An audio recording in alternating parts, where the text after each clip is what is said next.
हाय दोस्तों। आज की स्टोरी एक ऑटो ड्राइवर की है। कहा जाता है कुछ रास्ते रात के समय इंसानों के लिए नहीं होते, वो किसी और चीज़ के लिए होते हैं। उसी पर आज की स्टोरी बेस्ड है। हरिद्वार के पास एक रास्ता है। रोज़ाना ऑटो वाले लोग वहाँ से रात को गुजरते हैं।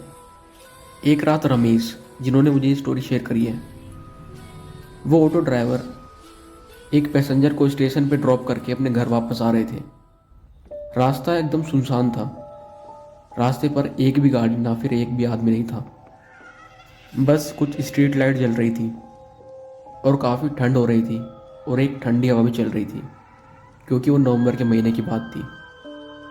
उनके ऑटो का एफएम भी अपने आप बंद हो गया था। रात के करीब 1 बज चुके थे। रमेश ने देखा आगे रोड के कॉर्नर में एक लड़की खड़ी है जो कि सफ़ेद साड़ी में थी।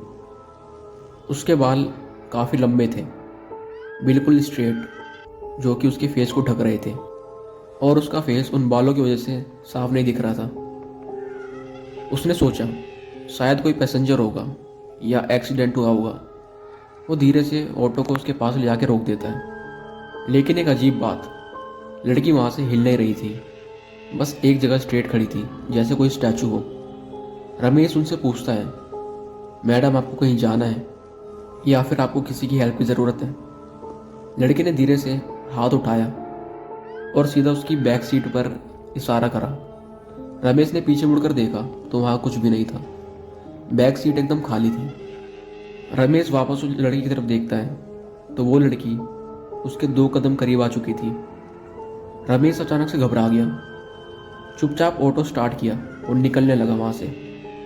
पर रमेश जैसे ही 10-15 मीटर आगे बढ़ा, ऑटो का वेट अचानक से एकदम भारी हो गया, जैसे किसी ने पीछे बैठकर ऑटो को एक तरफ झुका दिया हो। रियर व्यू मिरर में हल्का सा सफ़ेद कपड़ा जैसा कुछ ब्लिंक होता है। रमेश का गला सूख गया।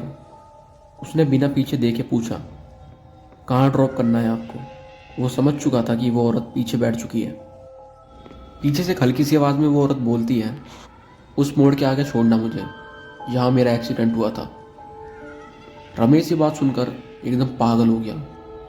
वो समझ चुका था कि आज उसका पाला किसी इंसान से नहीं, बल्कि एक ऐसी चीज़ से पड़ चुका है जो उसको घर नहीं जाने देगी।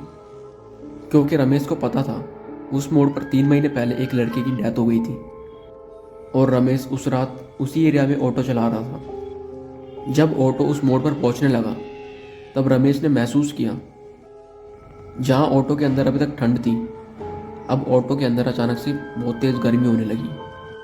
रमेश को पीछे की सीट से नाखून खुरचने की आवाज़ आती है, जैसे कोई ऑटो के साइड में नाखून मार रहा हो। ये आवाज़ सुनते ही रमेश अचानक से उसका बैलेंस ऑटो से हट गया।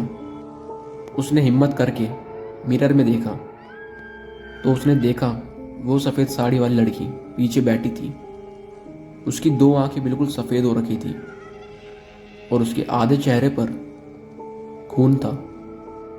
हाथ में वही लाल चूड़ियाँ जिसमें वो एक्सीडेंट वाली रात मरी थी।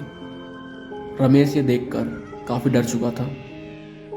उसी पल वो औरत जो पीछे बैठी थी, वो धीरे से आगे झुककर रमेश के कान में एक बात बोलती है, तूने उस रात मुझे बचाया क्यों नहीं? ये बात सुनकर अचानक से रमेश डर चुका था और उसका सारा ध्यान ऑटो से हटकर उस लेडीज की तरफ चला गया था। इतने में ही रमेश का ऑटो एक डिवाइडर में टकरा चुका था। उसने आंखें बंद कर ली और अचानक से तेज ब्रेक मारा। ब्रेक मारते ही उसे अचानक से एक खामोशी महसूस हुई। फिर जब उसने पीछे मुड़कर देखा तो सीट बिल्कुल खाली थी। जो औरत अभी तक पीछे बैठी थी वो वहां से गायब हो चुकी थी।